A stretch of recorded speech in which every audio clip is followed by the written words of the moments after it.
Скейт парк Добрич. Бруталното местенце.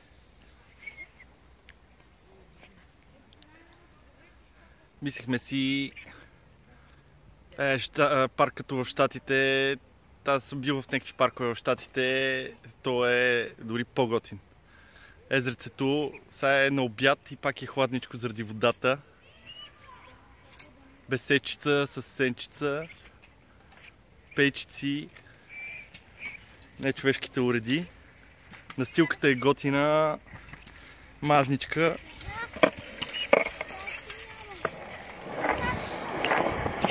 Малкия басейн.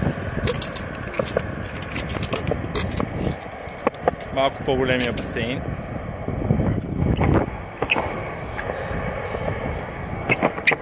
И монстър басейна. Вози го, това брутално е. Самото паркче. Има доста приятни линейки.Ъц! Фуга! Фугичка. Няма начин са.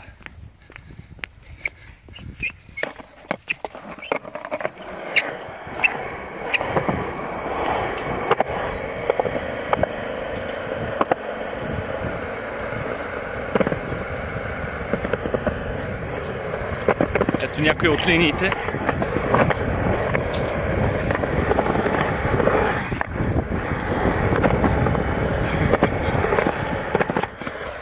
Кевче голямо.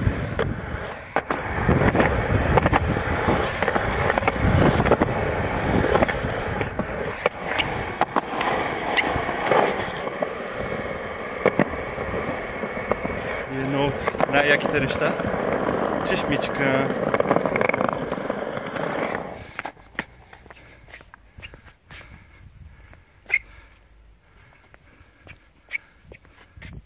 Такива алеи има навсякъде из парка. Много мазен асфалт. Той е на края на самия парк в Добрич, но много бързо се стига.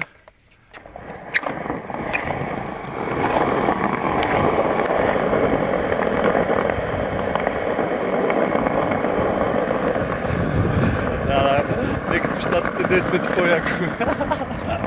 Скиите, ама си якото.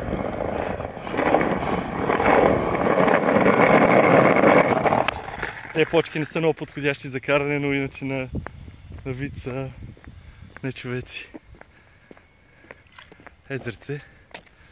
Забранено е плуването, което е ясно, обаче в някакви моменти е доста изкушаващо. Беседката.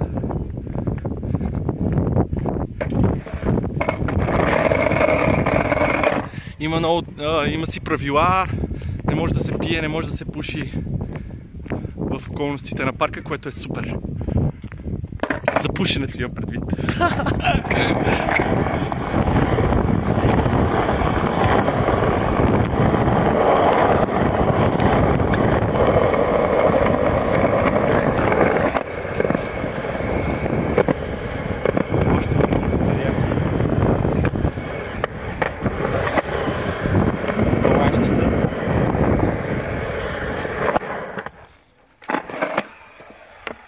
Това е нечовешкото местенце. Заслужава си да се дойде супер далече от София съответно, но си заслужава. Нечовешко е. Аре, бай!